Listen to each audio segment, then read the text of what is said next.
നമസ്കാരം, എല്ലാവർക്കും പുതിയൊരു വീഡിയോയിലേക്ക് സ്വാഗതം. കുറേ വർഷങ്ങൾക്ക് ശേഷമാണ് തൃശ്ശൂർ പൂരത്തിലൊന്ന് പങ്കെടുക്കാൻ സാധിച്ചത്. തൃശ്ശൂർ പൂരത്തിൻ്റെ കുറച്ച് കാഴ്ചകളും പൂരത്തിൻ്റെ കുറച്ച് വിശേഷങ്ങളുമൊക്കെയാണ് ഈ വീഡിയോയിൽ ഉൾക്കൊള്ളിച്ചിരിക്കുന്നത്.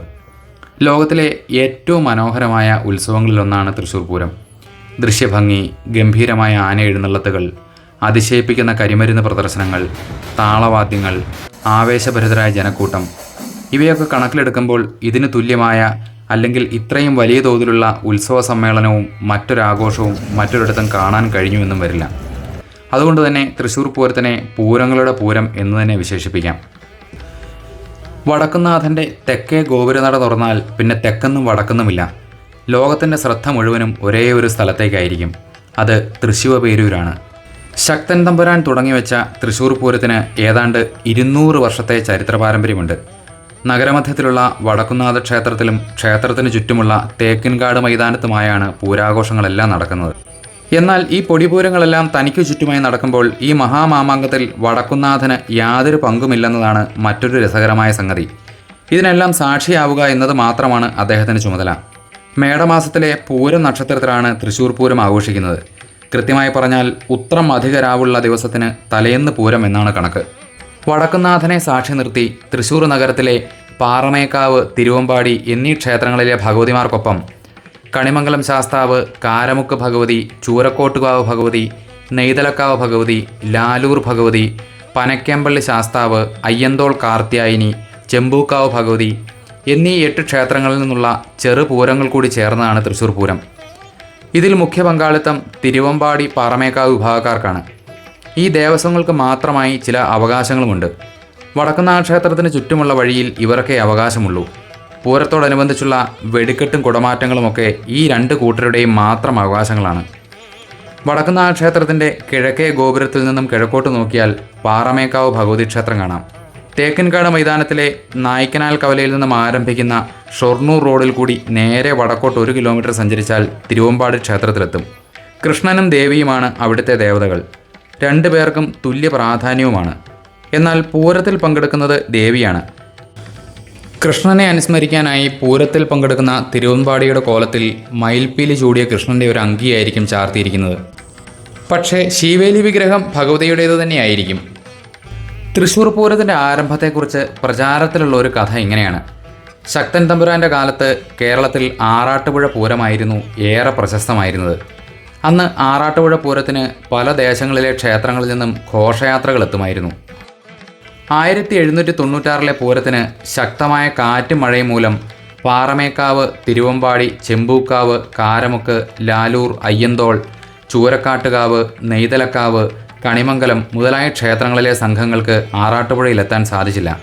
പൂരത്തിനെത്താതിരുന്നതുകൊണ്ട് ആറാട്ടുപുഴയിലെ പ്രമാണിമാർ ഈ സംഘങ്ങൾക്ക് ഭ്രഷ്ട് കൽപ്പിച്ചു അത്രേ. അന്ന് ശക്തൻ തമ്പുരാൻ ഭരിച്ചുകൊണ്ടിരുന്ന കാലമാണ്.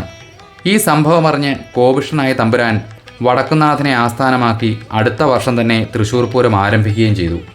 മറ്റൊരു കഥയനുസരിച്ച് തൃശ്ശൂർ നഗരം ഇന്നത്തെ രീതിയിൽ വടക്കുന്നാഥന് ചുറ്റുമായി നിർമ്മിച്ചതിന് ശേഷം നഗരത്തിന് സ്വന്തമായി ഒരു ഉത്സവം വേണമെന്ന് ശക്തൻ തമ്പുരാന് തോന്നിയെന്നും പ്രശ്നം വയ്പ്പിച്ചപ്പോൾ അത് പെട്ടെന്ന് തന്നെ ഏർപ്പാടാക്കണമെന്നും കണ്ടുവത്രേ. ആ കാലത്ത് ഭരണവും ഖജനാവുമെല്ലാം ക്ഷേത്ര കേന്ദ്രീകൃതമായിരുന്നു. തൃശ്ശിവപേരൂരിനെ 2 വിഭാഗങ്ങളാക്കി പാറമേക്കാവിൻ്റെ കീഴിൽ 5 ദേശങ്ങളും തിരുവമ്പാടിയുടെ കീഴിൽ 3 ദേശങ്ങളുമായി വിഭജിച്ചായിരുന്നു അത്രേ ഭരണം നടന്നിരുന്നത്. അതായത് ദേവസ്വങ്ങളായിരുന്നു ഭരണസിരാകേന്ദ്രങ്ങൾ. അങ്ങനെ ദേവപ്രശ്നത്തിലെ തീരുമാനം നടപ്പിലാക്കുന്നതിന് വേണ്ടിയാണ് തിരുവമ്പാടി, പാറമേക്കാവ് വിഭാഗങ്ങളെ വെച്ച് തൃശ്ശൂർ പൂരം തുടങ്ങിയത് എന്ന് പറയുന്നു. മീനമാസത്തിൽ ആറാട്ടുപുഴ പൂരമുള്ളതുകൊണ്ട് വാദ്യക്കാരെയും ആനകളെയും കിട്ടുന്നതിനായി മേടമാസത്തിൽ തീയതി നിശ്ചയിച്ച് പൂരം തുടങ്ങി. തുടർന്നുള്ള വർഷങ്ങളിൽ ആറാട്ടുപുഴക്കാരുമായി പിണങ്ങി നിന്നിരുന്ന ചെറുപൂരങ്ങൾ ഓരോന്നായി വന്നു ചേർന്നു എന്നും പറയപ്പെടുന്നു. പൂരത്തിൻ്റെ ചടങ്ങുകളും തമ്പുരാൻ തന്നെ കൽപ്പിച്ചിരുന്നു. ഐതിഹ്യമാലയിൽ ഈ കൽപ്പനയെപ്പറ്റി പറയുന്നുണ്ട്. ഇവിടെ ആണ്ടുതോറും മേടമാസത്തിൽ പൂരം ഒരു ആഘോഷമായി കൊണ്ടാടണം. അതിന് നാട്ടുകാർ തിരുവമ്പാടി, പാറമേക്കാവ് എന്നിങ്ങനെ 2 ഭാഗമായി തിരിഞ്ഞ് സംഘം ചേർന്ന് അത് നടത്തണം. അന്ന് സമീപത്തുള്ള ഭഗവതിമാരെയും ശാസ്താവ് മുതലായ ദേവന്മാരെയും എഴുന്നള്ളിച്ച് വടക്കുന്നാഥ സന്നിധിയിൽ കൊണ്ടുവരണം. അവയിൽ തിരുവമ്പാടിയിൽ നിന്നും പാറമേക്കാവിൽ നിന്നുമുള്ള എഴുന്നള്ളിപ്പുകൾ പ്രധാനമായിരിക്കണം. ഇതിലേക്ക് വേണ്ടുന്ന പണം ജനങ്ങൾ തന്നെ വീതിച്ചെടുത്ത് ചെലവ് ചെയ്യണം. പിന്നെ അതിനു വേണ്ടുന്ന സഹായങ്ങളെല്ലാം നാം ചെയ്തു തരികയും ചെയ്യാം. ഇതായിരുന്നു അത്രേ ആ കൽപ്പന.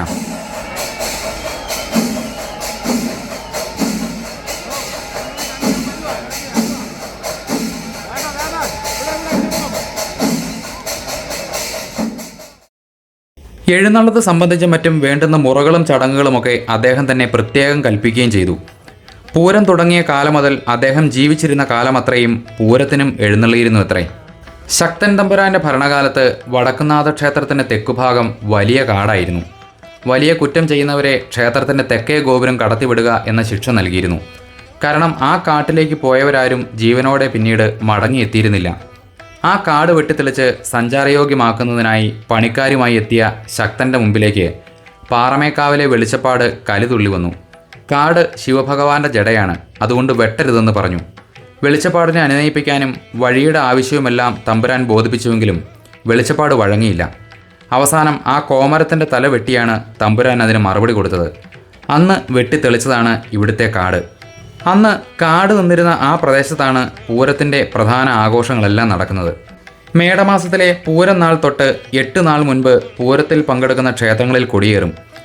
കൊടിയേറ്റിന് ശേഷം ഓരോ ക്ഷേത്രങ്ങളിലും 21 ആചാരവെടികൾ വീതം മുഴങ്ങും. പാറമേക്കാവ് ക്ഷേത്രത്തിലെ കൊടിയേറ്റിന് ശേഷം ക്ഷേത്രമതിൽക്കെട്ടിന് വെളിയിലുള്ള പാലമരത്തിലും മണികണ്ഠനാലിലും കൊടികയറ്റും. അതുപോലെ തിരുവമ്പാടി ക്ഷേത്രത്തിലെ കൊടിയേറ്റിന് ശേഷം നായ്ക്കനാലിലും നടുവിലാലിലും കൊടികയറും. അതായത് പ്രദക്ഷിണ വഴിയായ തൃശ്ശൂർ റൗണ്ടിൽ തെക്കും വടക്കും പടിഞ്ഞാറും ഭാഗത്തായി ഓരോ അലങ്കാരപ്പന്തൽ കാണാം. പാറമേക്കാവിന് തെക്ക് ഭാഗത്തുള്ള മണികണ്ഠനാലിൽ ഒരു പന്തലേ ഉള്ളുവെങ്കിൽ തിരുവമ്പാടിക്ക് പടിഞ്ഞാറ് ഭാഗത്തുള്ള നടുവിലാലിലും വടക്കു ഭാഗത്തുള്ള നായ്ക്കനാലിലും പന്തലുകളുണ്ട്. നടുവിലാലിലെ പന്തലിന് ആചാരപ്രകാരം ഏറെ പ്രാധാന്യമുണ്ട്. തിരുവമ്പാടി ഭഗവതി മഠത്തിൽ നിന്ന് എഴുന്നള്ളുമ്പോൾ വടക്കുന്നാഥൻ്റെ മുമ്പിൽ മുഖം കാണിക്കുന്നത് നടുവിലാലിലെ പന്തലിൽ നിന്നുകൊണ്ടാണ്. ഇതിനിടയിൽ മറ്റ് ഒരുപാട് ആചാരങ്ങളും ഓരോ ക്ഷേത്രവുമായി ബന്ധപ്പെട്ടുണ്ടാവും. പൂരത്തിൻ്റെ ചിട്ടവട്ടങ്ങൾ മേടമാസത്തിലെ ആയില്യം നാൾ മുതൽ തുടങ്ങും. ആയില്യം നാളിൽ തൃശ്ശൂർ വടക്കേ ബസ് സ്റ്റാൻഡിന് കിഴക്ക് ഭാഗത്തുള്ള അശോകേശ്വരം ശിവക്ഷേത്രത്തിൽ ചടങ്ങുകൾ ആരംഭിക്കുന്നു. അന്നേ ദിവസം പകൽ 5 ആനപ്പുറത്ത് എഴുന്നള്ളത്തും പാണ്ഡ്യമേളവും രാത്രിയിൽ പഞ്ചവാദ്യവും നടക്കുന്നു. മേളം കഴിഞ്ഞയുടൻ പകൽ അവസാനിക്കുന്നതോടുകൂടി വെടിക്കെട്ടുമുണ്ടാവും. ഈ വെടിക്കെട്ടിനെ സാമ്പിൾ വെടിക്കെട്ടെന്നാണ് പറയുന്നത്. ഈ വെടിക്കെട്ട് ഇപ്പോൾ ബസ് സ്റ്റാൻഡായിരിക്കുന്ന സ്ഥലത്തും പിന്നീട് പൂരപ്പറമ്പിൻ്റെ തെക്കുവശത്തും വടക്കുഭാഗത്തുമായി പാറമേക്കാവ് തിരുവമ്പാടി ദേവസ്വങ്ങൾ നടത്തിവരുന്നു.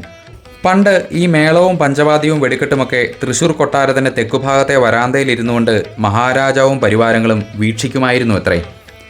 പൂരം തുടങ്ങി കുറച്ചുകാലം കഴിഞ്ഞപ്പോഴേക്കും 2 വിഭാഗങ്ങളും തമ്മിലുള്ള മത്സരങ്ങളും രൂക്ഷമായി. പൂരക്കാലത്തിനപ്പുറത്തേക്കും സംഘർഷങ്ങൾ പോകുമെന്ന അവസ്ഥയിലായി. പൂരത്തിന് മാത്രമല്ല അവരവരുടെ ഉത്സവങ്ങൾക്കും കിട്ടാവുന്നത്ര ആനകളെ ചേർത്ത് എഴുന്നള്ളിക്കുവാനും പരമാവധി കതിനാക്കുറ്റികൾ സംഭരിച്ചു വെച്ച് പൊട്ടിക്കുവാനുമൊക്കെ തുടങ്ങി. ആനയെ വിരട്ടലും അന്യോന്യം പടക്കം വലിച്ചെറിയലുമൊക്കെയായി. ഒരു തവണ കൊച്ചി സർക്കാരിന് തൃപ്പൂണിത്തുറയിൽ നിന്നും സൈന്യത്തെ വരെ ഇറക്കേണ്ടി വന്നു. അങ്ങനെയാണ് പൂരത്തിന് ഇന്നുള്ള പല നിബന്ധനകളും നിലവിൽ വന്നത്. ആനകൾ എത്രയെണ്ണം വേണം, കതിനകൾ എത്രയെണ്ണം പൊട്ടിക്കണം, ആനച്ചമയങ്ങൾ എന്തൊക്കെ വേണം എന്നൊക്കെ സർക്കാർ നിബന്ധനയുണ്ടാക്കി. പിന്നീട് അത് പ്രകാരം പൂരം നടന്നു വന്നു. കാലക്രമേണ ഇവയിലും പല മാറ്റങ്ങളുണ്ടായി. തൃശ്ശൂർ പൂരത്തിന് തലേ ദിവസം പാറമേക്കാവ് തിരുവമ്പാടി വിഭാഗങ്ങൾ എഴുന്നള്ളത്തിന് ഉപയോഗിക്കുന്ന ആനച്ചമയങ്ങൾ പൊതുജനങ്ങൾക്കായി പ്രദർശനത്തിന് വയ്ക്കും.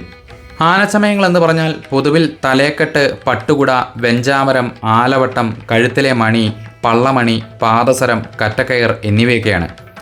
ഇവയ്ക്കൊക്കെ പരമ്പരാഗതമായ രൂപങ്ങളും നിറങ്ങളും വരെയുണ്ട്. ആനച്ചമയങ്ങളിൽ ഏറ്റവും കൂടുതൽ വൈവിധ്യമുള്ള നിർമ്മാണം നെറ്റിപ്പട്ടത്തിൻ്റേതാണ്. ചൂരപ്പൊളി, നാഗപടം, വണ്ടോട്, അതുപോലെ പാലക്ക ചൂരപ്പൊളി എന്ന അതിമനോഹരമായൊരു നെറ്റിപ്പട്ടവും അപൂർവം ചില ക്ഷേത്രങ്ങളിലുണ്ട്. ആനയെ എഴുന്നള്ളിപ്പിനായി അണിയിച്ചൊരുക്കുമ്പോൾ ആദ്യം അണിയിക്കുന്നത് ആനയുടെ കഴുത്തിൽ കെട്ടുന്ന കറ്റക്കയറാണ്. കയറിന്മേൽ ചുവപ്പ് തുണി പൊതിഞ്ഞാണ് ഇത് നിർമ്മിക്കുന്നത്. കറ്റക്കയറിൻ്റെയും മണികൾ കോർക്കാൻ ഉപയോഗിക്കുന്ന കയറിൻ്റെയും പരമ്പരാഗതമായ നിറം ചുവപ്പാണ്. ആനയുടെ കറുപ്പിന് ഏറ്റവും ഇണങ്ങുന്ന നിറം ചുവപ്പായതുകൊണ്ടാവണം ചമയങ്ങളിൽ ഭൂരിഭാഗവും ചുവപ്പും സ്വർണ്ണ നിറവും ഉപയോഗിക്കുന്നത്.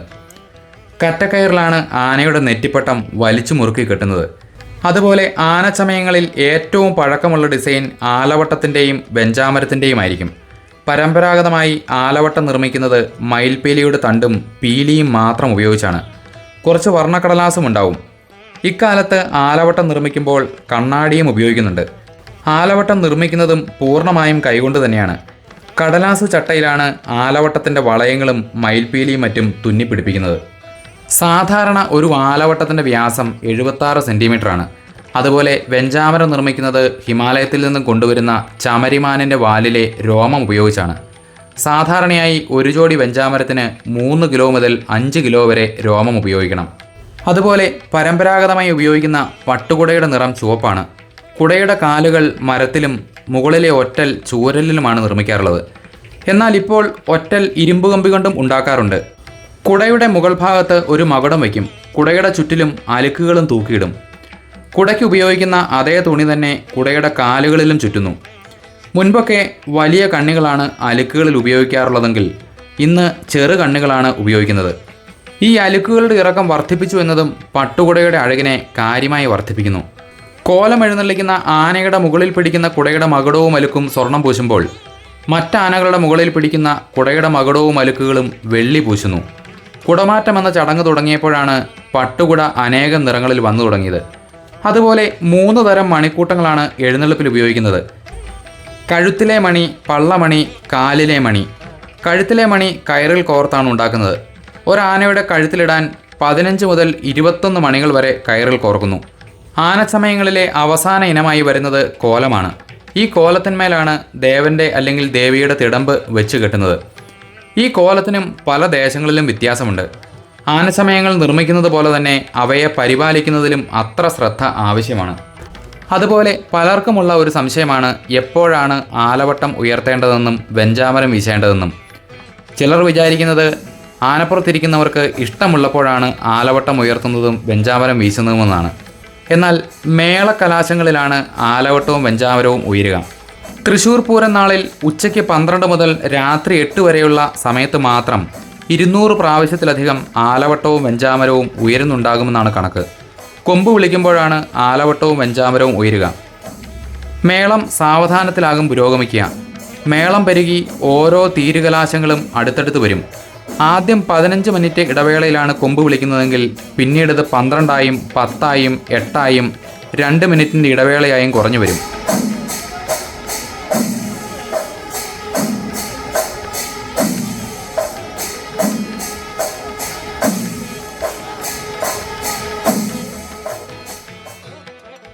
അതുപോലെ തൃശ്ശൂർ പൂരത്തിന് എഴുന്നള്ളിക്കുന്ന ആനകളുടെ ഫിറ്റ്നസ് പരിശോധന കഴിഞ്ഞതിന് ശേഷമേ പൂരത്തിന് എഴുന്നള്ളിക്കാൻ പാടുള്ളൂ. ആനകൾ ശാരീരികമായും മാനസികമായും തയ്യാറാണോ എന്ന് ഉറപ്പുവരുത്തുന്നതിനാണ് ഈ ഫിറ്റ്നസ് പരിശോധന. 15 മിനിറ്റോളം നീണ്ടു നിൽക്കുന്ന പരിശോധനകൾക്ക് ശേഷമാണ് ഓരോ ആനയ്ക്കും ഫിറ്റ്നസ് സർട്ടിഫിക്കറ്റ് നൽകുക. ഇതോടൊപ്പം ഫിറ്റ്നസ് പൂർത്തിയായ ആനയ്ക്ക് പ്രത്യേക ടാഗും നൽകും. തൃശ്ശൂർ പൂരത്തിന് തുടക്കം കുറിക്കാനുള്ള നിയോഗം നെയ്തലക്കാവിലമ്മയ്ക്കാണ്. പൂരത്തിന് തലേ ദിവസം തെക്കേ ഗോപുരനട തുറന്നുകൊണ്ടാണിത്. സാധാരണ ദിവസങ്ങളിൽ തെക്കേ ഗോപുരനട തുറക്കാറില്ല. പണ്ട് കുറ്റവാളികളെ ക്ഷേത്രത്തിൽ കൊണ്ടുവന്ന് വിചാരണ ചെയ്ത് നാട് കടത്തിയിരുന്നത് അതുവഴിയായിരുന്നു. അതുകൊണ്ട് വർഷം മുഴുവനും അത് അടച്ചിടാനും പൂരത്തിനും ശിവരാത്രിക്കും മാത്രം തുറക്കാനും മഹാരാജാവ് ഉത്തരവിട്ടു. പണ്ട് പൂരത്തിന് 2 ദിവസം മുൻപാണ് തെക്കേ ഗോപുരനട തുറന്നിരുന്നത്. പണ്ടിവിടെ കോലോത്തും പൂരം എന്നൊരു ചടങ്ങുകൂടി ഉണ്ടായിരുന്നു അത്രേ. അതായത് തെക്കേ ഗോപുരനട തുറക്കുന്ന അന്ന് കൊച്ചി രാജാവിൻ്റെ കോവിലകത്ത്, അതായത് ഇന്നത്തെ തൃശ്ശൂർ പാലസിൽ രാജാവിനും കുടുംബാംഗങ്ങൾക്കും വേണ്ടി നടത്തിയിരുന്ന പൂരമാണ് കോലോത്തും പൂരം. ഓരോ ക്ഷേത്രങ്ങളിൽ നിന്നും ഓരോ ആനയുമായി കൊട്ടാരത്തിലേക്ക് എഴുന്നള്ളി വന്ന് പറയെടുത്തിരുന്നു. രാജഭരണം അവസാനിച്ചപ്പോൾ ഈ ചടങ്ങും അന്യം നിന്നുപോയി. അങ്ങനെ പൂരത്തിന് തലേന്നായി തെക്കേ ഗോപുരനട തുറക്കുന്ന പതിവ്. നെയ്തലക്കാവിലമ്മയ്ക്കാണ് ഇതിനുള്ള അവകാശം. അന്ന് എഴുന്നള്ളി തൃശ്ശൂരിലെത്തുന്ന ഭഗവതി വടക്കുന്നാഥൻ്റെ പടിഞ്ഞാറേ ഗോപുരം വഴി അകത്ത് കടന്ന് തെക്കേ ഗോപുരം വഴി പുറത്തു കടക്കുന്നു.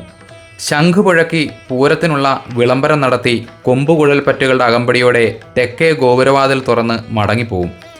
ഈ ചടങ്ങ് ദർശിക്കാനായി വലിയ ജനത്തിരക്കും ആവേശവുമൊക്കെ ഉണ്ടാവും. പിറ്റേ ദിവസം പൂരനാളിൽ രാവിലെ മുതൽ ചെറുപൂരങ്ങളുടെ വരവോടെ പൂരം ആരംഭിക്കുകയായി. പൂര ദിവസവും അടുത്ത ദിവസവും കൂടി ആകെ 36 മണിക്കൂറാണ് പൂരാഘോഷങ്ങൾ.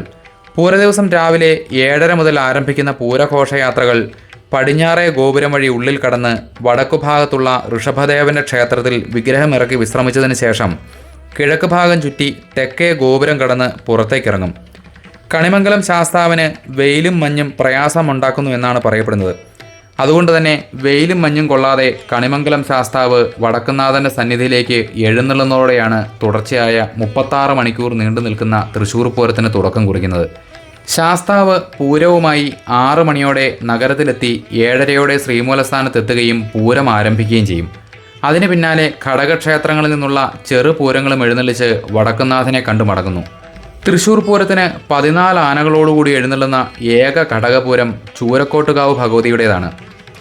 പൂരദിവസം രാവിലെ തിരുവമ്പാടി ഭഗവതി പ്രഭാത പൂജകൾക്ക് ശേഷം 3 ആനപ്പുറത്ത് നടപ്പാണ്ടിയോടുകൂടി, അതായത് നടന്നുകൊണ്ട് കൊട്ടുന്ന പാണ്ടിയോടുകൂടി പഴയ നടക്കാവിലുള്ള നടുവിൽ മഠത്തിലേക്ക് എഴുന്നള്ളുന്നു.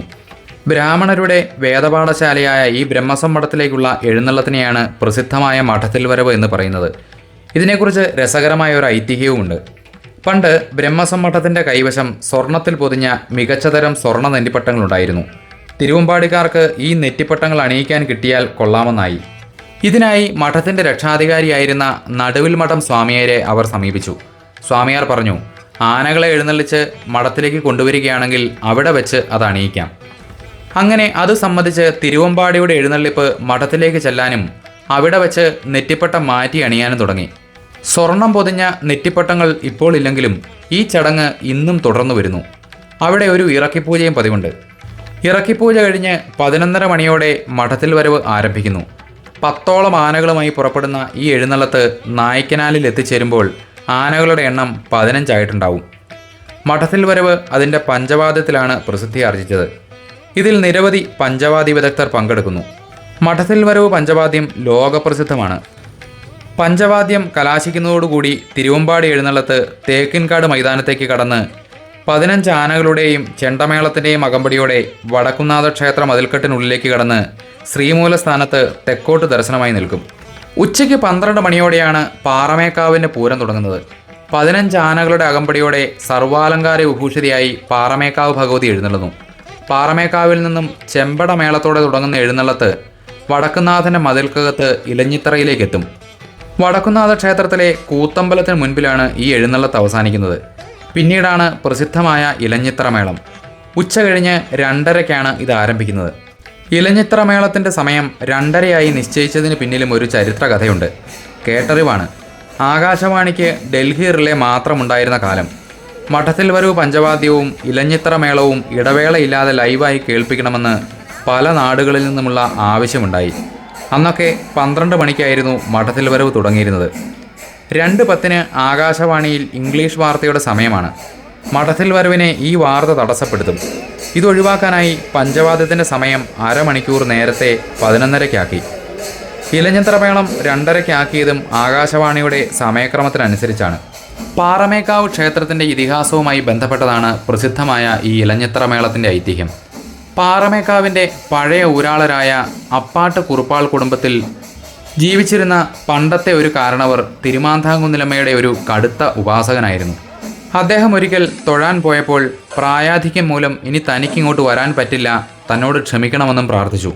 തിരുമാന്താംകുന്നിൽ നിന്നും തിരികെ വരുന്ന വഴി വടക്കുന്നാഥ ക്ഷേത്രത്തിൽ കയറിയ കാരണവർ വിശ്രമിക്കാനായി തൻ്റെ ഓലക്കുട പടിഞ്ഞാറേ ഗോപുരത്തിനടുത്തുള്ള ഇലഞ്ഞിമരച്ചോട്ടിൽ വെച്ചു. പിന്നീട് അതെടുക്കാൻ നോക്കിയപ്പോൾ കുട അവിടെ ഉറച്ചു പോയതായി കാണുകയും ദേവപ്രശ്നത്തിൽ അവിടെ തിരുമാന്താംകുന്നിലമ്മയുടെ സാന്നിധ്യമുണ്ടായെന്ന് മനസ്സിലാവുകയും അങ്ങനെ അവിടെയും കാരണവരുടെ കുടുംബക്കളരിയിലും ദേവീപ്രതിഷ്ഠ നടത്തുകയും ചെയ്തു. പിന്നീട് വടക്കുന്നാഥ ക്ഷേത്രം നവീകരിച്ചപ്പോൾ ഭഗവതിയെ കിഴക്കുവശത്തുള്ള പാറോമരത്തിൻ്റെ ചോട്ടിൽ പ്രതിഷ്ഠിക്കുകയും അങ്ങനെയാണ് പാറോമരക്കാവ് എന്ന പേരുണ്ടായതും. കാലക്രമേണ അത് ലോപിച്ച് പാറമേക്കാവ് എന്നാവുകയും ചെയ്തു. ഇലഞ്ഞിത്തറയാണ് ഭഗവതിയുടെ മൂലസ്ഥാനം.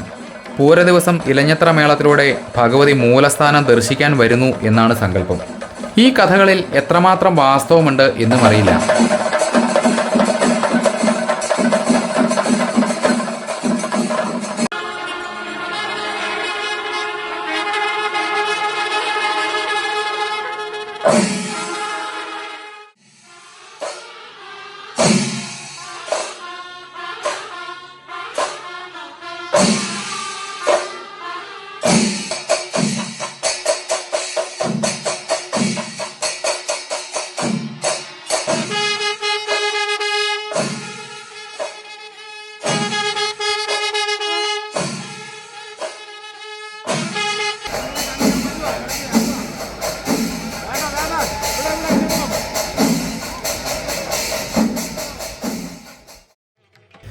ഇലഞ്ഞിത്രമേളം കഴിഞ്ഞ് 5 മണിയോടെ പാറമേക്കാവിൻ്റെ ആനകളും വാദ്യക്കാരും തെക്കേ ഗോപുരം വഴി പുറത്തേക്കിറങ്ങുന്നു. ഇവർക്ക് പിന്നാലെ ശ്രീമൂലസ്ഥാനത്ത് നിൽക്കുന്ന തിരുവമ്പാടിക്കാർ പടിഞ്ഞാറേ ഗോപുരം വഴി കയറി തെക്കേ ഗോപുരം വഴി പുറത്തേക്കിറങ്ങും. കൂടെ പൂരം കാണാൻ വന്നവരും ആർപ്പ് വിളിച്ചുകൊണ്ട് പുറകെ ഉണ്ടാവും. പാറമേക്കാവ് ഭാഗം തെക്കോട്ടിറങ്ങിക്കഴിഞ്ഞാൽ സ്വരാജ് റൗണ്ടിലൂടെ താഴേക്കിറങ്ങി കോർപ്പറേഷൻ ഓഫീസിന് സമീപത്തെ മഹാരാജാവിൻ്റെ പ്രതിമയ്ക്ക് മുൻപിലെത്തി വണങ്ങി തിരിച്ചു വന്ന് ബാക്കി ആനകളോടൊപ്പം റൗണ്ടിനരികിൽ തെക്കേ ഗോപുരത്തിനും തിരുവമ്പാടിക്കാർക്കും അഭിമുഖമായി നിൽക്കും. തമ്പുരാൻ്റെ പ്രതിമ നിൽക്കുന്ന സ്ഥലത്ത് പണ്ടൊരു ദേവീക്ഷേത്രം ഉണ്ടായിരുന്നുവെന്നും ആ ദേവിയെ ദർശിക്കാനായി പോയിരുന്ന ചടങ്ങാണിത് എന്നും പറയപ്പെടുന്നു. ഇരുവിഭാഗക്കാരും പരസ്പരം അഭിമുഖമായി നിരന്നു കഴിഞ്ഞാൽ മനോഹരമായ കുടമാറ്റമെന്ന ചടങ്ങ് ആരംഭിക്കുകയായി. അനേക നിറത്തിലും രൂപത്തിലും വർണ്ണഭംഗിയുള്ള ചിത്രങ്ങളോടും കൂടിയ കുടകളാണ് ഓരോ ഭാഗക്കാരും നിരത്തുക. തൃശ്ശൂർ പൂരം എന്ന് കേൾക്കുമ്പോൾ മലയാളികളുടെ മനസ്സിലേക്ക് ആദ്യം ഓടിയെത്തുന്ന ഒരു ചിത്രവും കുടമാറ്റത്തിൻ്റേത് തന്നെയാണ്. തെക്കേ ഗോപുരനടയിൽ ലക്ഷക്കണക്കിന് ആളുകൾ തിങ്ങി നിറഞ്ഞ ആ ഒരു വലിയ സദസ്സിൽ വിവിധ വർണ്ണങ്ങളിലുള്ള കുടകളുമേന്തി പാറമേക്കാവ് വിഭാഗത്തിൻ്റെയും തിരുവമ്പാടി വിഭാഗത്തിൻ്റെയും മുഖാമുഖം നിന്നുള്ള ആന എഴുന്നള്ളത്ത് തന്നെയാണ് തൃശ്ശൂർ പൂരത്തിൻ്റെ ആ ഒരു ഐക്കൺ എന്ന് പറയുന്നത്. സൂര്യാസ്തമയ സമയത്തുള്ള ഈ മനോഹര കാഴ്ചകൾ തൃശ്ശൂർക്കാരുടെ മാത്രം സ്വന്തമാണ്. ഒന്നാം ലോകമഹായുദ്ധവും ഈ കുടമാറ്റവും തമ്മിലൊരു ബന്ധമുണ്ട്. മറ്റൊന്നുമല്ല, യുദ്ധം കഴിഞ്ഞു വന്ന പൂരക്കാലത്താണ് ആദ്യമായി കുടമാറ്റം തുടങ്ങിയത്. ആ വർഷം തിരുവമ്പാടിക്കാർ ഒരു പുതിയ ആശയം അവതരിപ്പിച്ചു. 15 ആനകളെ എഴുന്നള്ളിച്ചതിൽ 14 ആനകളുടെ പുറത്ത് പച്ചക്കുടയും നടുവിലെ ആനയുടെ മുകളിൽ പച്ചക്കുട മാറ്റി ഒരു ചുവന്ന കുടയും മാറ്റി ഉയർത്തി. അപ്രതീക്ഷിതമായ ഈ പ്രവൃത്തിയിൽ പാറമേക്കാവുകാർ അമ്പരന്ന് പോയെങ്കിലും അവർ പതറിയില്ല. മൈതാനത്ത് വിൽക്കാൻ വെച്ചിരുന്ന ഓലക്കുടകൾ വാങ്ങി ഉയർത്തി അവരതിന് മറുപടി നൽകി. അങ്ങനെ വാശിയേറിയ പല പല നിറങ്ങളിലും രൂപത്തിലുമുള്ള കുടകൾ ഉയർത്തി കാണികളെ ആവേശഭരിതരാക്കുന്ന കുടമാറ്റത്തിൻ്റെ ആരംഭം ഇങ്ങനെയായിരുന്നു. പിന്നീട് തുടർന്നുള്ള വർഷങ്ങളിൽ അതിൻ്റെ രീതികളിൽ പല പല മാറ്റങ്ങളും വന്നു. ഇപ്പോൾ ഇരു വിഭാഗങ്ങൾക്കും കുറഞ്ഞത് ഒരു 50 സെറ്റ് വീതമെങ്കിലും കുടകളുണ്ടാവും. ഇതിൽ ഓരോ കുടകൾക്കും 10,000 മുതൽ 20,000 രൂപ വരെയെങ്കിലും വിലയുമുണ്ടാവും. യഥാർത്ഥത്തിൽ തൃശ്ശൂർ നഗരത്തിൻ്റെ വികസനത്തിനായിട്ട് തന്നെയാണ് ശക്തൻ തമ്പുരാൻ പൂരം കൊണ്ടുവന്നത്. പൂരക്കാലത്തെ വാണിജ്യ സാധ്യതകൾ നഗരത്തിന് വികസനവും ധനപരമായ നേട്ടവും കൊണ്ടുവരുമെന്ന ഒരു ഭരണാധികാരിയുടെ ദീർഘദർശനം തന്നെയായിരുന്നു അത്. വടക്കുംനാഥന് ചുറ്റുമായി തൃശ്ശൂർ റൗണ്ട് നിർമ്മിച്ച് നഗരത്തെ വികസിപ്പിച്ചതും ഈ ഒരു ദീർഘദർശനമായിരുന്നു. വടക്കുംനാഥ ക്ഷേത്രവും തേക്കിൻകാട് മൈതാനവും തന്നെയാണ് തൃശ്ശൂർ നഗരത്തിൻ്റെ ആത്മാവ് എന്ന് പറയുന്നത്. ഈ മൈതാനം അറിയാതെ ഒരു ചലനവും നഗരത്തിനില്ല. ഒരു പഴയകാല ക്ലോക്കിൻ്റെ സൂചി പോലെ നഗരത്തിൻ്റെ ചലനങ്ങൾ അതിലൂടെയാണ് കടന്നു പോകുന്നത്. പൂരത്തെ ബന്ധിപ്പിച്ചുള്ള വാണിജ്യ സാധ്യതകളുടെ പിന്തുടർച്ചയായി വന്നതാണ് 1932കളിൽ തുടങ്ങിയ പൂരം എക്സിബിഷനും. അന്ന് സ്വദേശി പ്രദർശനം എന്നറിയപ്പെട്ട ഈ എക്സിബിഷൻ 1930കളിൽ പ്രശസ്തമായ മദ്രാസ് പാർക്ക് എക്സിബിഷനെ അനുകരിച്ചു തുടങ്ങിയതാണ്. തൃശ്ശൂരിലെ സ്വാതന്ത്ര്യസമര സേനാനികൾ തുടങ്ങിയതുകൊണ്ടാണ് ആദ്യകാലത്ത് ഇതിന് സ്വദേശി പ്രദർശനം എന്ന പേര് വന്നത്. 1963കളിൽ മുനിസിപ്പാലിറ്റി ഇത് പാറമേക്കാവിനും തിരുവമ്പാടിക്കും കൈമാറി. പിന്നീട് ഇത് പൂരം എക്സിബിഷൻ എന്നും അറിയപ്പെട്ടു. 100 കണക്കിന് വിവിധ സ്റ്റാളുകളാണ് ഈ എക്സിബിഷനിൽ ഉണ്ടാവുക. 8 മണിയോടുകൂടി കുടമാറ്റം അവസാനിപ്പിച്ച് പാറമേക്കാവ് ഭഗവതി സ്വന്തം ക്ഷേത്രത്തിലേക്കും തിരുവമ്പാടി ഭഗവതി നടുവിൽ മഠത്തിലേക്കും തിരിച്ചു പോകുന്നു. രാത്രി 8 മണി മുതൽ രാത്രി പൂരവും ആരംഭിക്കും. പകൽ പൂരത്തിൻ്റെ അതേ ക്രമത്തിൽ തന്നെയാണിത്. ഓരോ ഘടകക്ഷേത്രങ്ങളിൽ നിന്നും വീണ്ടും എഴുന്നള്ളിപ്പുണ്ടാവും. ഈ എഴുന്നള്ളിപ്പുകളൊക്കെ രാത്രി 12:30 അവസാനിക്കുകയും ചെയ്യും. രാത്രി 3 മണിയോടുകൂടി പാറമേക്കാവിലമ്മ മണികണ്ഠനാലിനടുത്തുള്ള പന്തലിലെത്തി പറ്റാനകളെ അവിടെ നിന്നും മാറ്റുന്നു. അതുപോലെ തിരുവമ്പാടി വിഭാഗവും നായ്ക്കനാൽ പന്തലിലെത്തി പറ്റാനകളെ മാറ്റി പഞ്ചവാദ്യം അവസാനിപ്പിച്ച് വെടിക്കെട്ട് ആരംഭിക്കുന്നു. പിന്നെ നേരം പുലരുവോളം വെടിക്കെട്ടുണ്ടാവും. പിറ്റേന്ന് രാവിലെ 9 മണിയോടെ പാറമേക്കാവും തിരുവമ്പാടിയും 15 ആനകളോടുകൂടി ശ്രീമൂലസ്ഥാനത്തേക്ക് പാണ്ഡ്യമേളത്തോടുകൂടി ഇരുവശത്തു നിന്നും വന്ന് എഴുന്നള്ളത്ത് ആരംഭിക്കുന്നു. 1 മണിയോടുകൂടി 2 കൂട്ടരും മേളം അവസാനിപ്പിച്ച് 2 ഭഗവതിമാരും അഭിമുഖമായി നിന്ന് ഉപചാരം ചൊല്ലി അവരവരുടെ ക്ഷേത്രങ്ങളിലേക്ക് തിരികെ പോവും. ഈ സമയം 2 കൂട്ടരുടെയും വെടിക്കെട്ട് ഗംഭീരമായി നടത്തപ്പെടുന്നു. ഇതോടെ ആ വർഷത്തെ പൂരവും അവസാനിക്കുന്നു. അതുപോലെ കരിമരുന്ന് വിദഗ്ധനായിരുന്ന പൊന്നുവീട്ടിൽ ഗോപാലൻ നായരാണത്രേ 1925 തിരുവമ്പാടിക്കാർക്ക് വേണ്ടി വെടിക്കെട്ടിനിടയിൽ മിന്നലമിട്ട് ആദ്യമായി പ്രയോഗിച്ചത്. 100 വർഷങ്ങൾക്ക് മുമ്പ് നടന്ന ആ വെടിക്കെട്ടിനിടയിൽ തേക്കിൻകാട് മൈതാനത്തിന് മുകളിൽ വിവിധ വർണ്ണവിസ്മയങ്ങളോടെ ഈ അമിട്ട് പൊട്ടിവിരിഞ്ഞപ്പോൾ ജനലക്ഷങ്ങൾ അത് അത്ഭുതത്തോടെ നോക്കി നിന്നു. ഗോപാലൻ നായർക്ക് മാത്രം അറിയാവുന്ന അതീവ രഹസ്യമായ ഈ വിദ്യ തിരുവമ്പാടിക്കാർ പ്രയോഗിച്ചപ്പോൾ പാറമേക്കാവുകാർക്ക് അതിന് മറുപടിയില്ലായിരുന്നു. പക്ഷേ പിറ്റേ കൊല്ലം അവരും ഈ വിദ്യ പഠിച്ച് പ്രയോഗിച്ചു തുടങ്ങി. പക്ഷേ അതിൻ്റെ ക്രെഡിറ്റ് ഇപ്പോഴും തിരുവമ്പാടിക്കാർക്ക് തന്നെയാണ്. അനിയന്ത്രിതമായ വാശിയും വൈരാഗ്യവും നിറഞ്ഞ ഈ കടുത്ത മത്സരത്തിനിടയിൽ 1978 വെടിക്കെട്ടിനിടയിലുണ്ടായ അപകടത്തിൽ കുറച്ചുപേർ മരിക്കുക കൂടി ചെയ്തതോടെ സർക്കാർ കർക്കശമായ നിയന്ത്രണങ്ങൾ ഏർപ്പെടുത്തി. പെട്രോളിയം മന്ത്രാലയത്തിൻ്റെ കീഴിലുള്ള പെട്രോളിയം ആൻഡ് എക്സ്പ്ലോസീവ് സേഫ്റ്റി ഓർഗനൈസേഷൻ്റെ നിബന്ധനകൾ പാലിച്ച് അനുമതിപത്രം കിട്ടിയാൽ മാത്രമേ വെടിക്കെട്ട് നടത്താൻ കഴിയൂ. തിരുവമ്പാടി ഭഗവതിയും പാറമേക്കാവ് ഭഗവതിയും ഒരുമിച്ചുള്ള പൂരവും മേളവും കുടമാറ്റവും വെടിക്കെട്ടുമൊക്കെയാണ് പൂരത്തിൻ്റെ ഏറ്റവും ആകർഷകമായ ചടങ്ങുകൾ. പണ്ടുകാലത്ത് സ്ത്രീകളാരും പൂരം കാണാൻ എത്താറില്ല. ഈ തിരക്ക് തന്നെയാവും അതിന് കാരണം. പക്ഷേ ഇപ്പോൾ അങ്ങനെയല്ല, സ്ത്രീകളും എത്താറുണ്ട്. തൃശ്ശൂർക്കാരുടെ വർഷം തുടങ്ങി അവസാനിക്കുന്നത് ചിങ്ങത്തിലോ വിഷുവിനോ പുതുവർഷത്തിലോ അല്ല, അത് പൂരം മുതൽ പൂരം വരെയാണ്. എന്നാൽ അടുത്ത പൂരത്തിന് കാണാട്ടോ എന്നത് ഹൃദയത്തിൽ തട്ടിയുള്ള ഒരു യാത്ര പറച്ചിൽ കൂടിയാണ്. അങ്ങനെ ഒരു സംസ്കാരത്തിൻ്റെ തുടിപ്പാണ് ഈ ഉത്സവം. ഒരു ജീവിത രീതിയുടെ ഭാഗമാണ്. കാലം മാറി വരും തോറും പരിഷ്കാരങ്ങൾ പലതുണ്ടെങ്കിലും പൂരത്തിൻ്റെ അന്തസത്ത മാറാതെ തന്നെ തുടരുന്നു. പൂരത്തിൻ്റെ പന്തലുകൾ നിർമ്മാണം തുടങ്ങുന്നതോടെ നഗരത്തിൽ പൂരത്തിരക്ക് തുടങ്ങും. കൂട്ടായ ഒരു വലിയ പ്രയത്നം ഈ പൂരം നടത്തിപ്പിന് ആവശ്യവുമാണ്. പന്തല് പണിക്കാർ, ഉച്ചക്കഞ്ഞി വിളമ്പുന്നവർ, കുടിവെള്ളം വിതരണം നടത്തുന്നവർ, അങ്ങനെ തുടങ്ങി വിവിധ സർക്കാർ സംവിധാനങ്ങളെയും മറ്റ് ജോലിക്കാരെയും ഏകോപിപ്പിച്ചുകൊണ്ട് ആയിരക്കണക്കിന് ആളുകളുടെ രാവും പകലും മറന്നുകൊണ്ടുള്ള പ്രവർത്തനങ്ങളുടെ ഫലമാണ് പ്രശസ്തമായ തൃശ്ശൂർ പൂരം എന്ന ഈ സാംസ്കാരിക ആഘോഷം. പൂരത്തെയും അതുമായി ബന്ധപ്പെട്ട സംസ്കാരത്തെയും ആക്രമിക്കാനും നശിപ്പിക്കാനുമുള്ള ശ്രമങ്ങൾ നിരന്തരം നടന്നു വരുന്നുണ്ടെങ്കിലും അവയൊക്കെ പരാജയപ്പെടുന്നു. ഈ നാടിൻ്റെ മഹത്തായ സംസ്കൃതിയുടെ ഒരു ഭാഗമാണ് പൂരം. അതിനെ ഇല്ലാതാക്കാൻ എത്ര ശ്രമിച്ചാലും അത് ഇല്ലാതാവില്ല.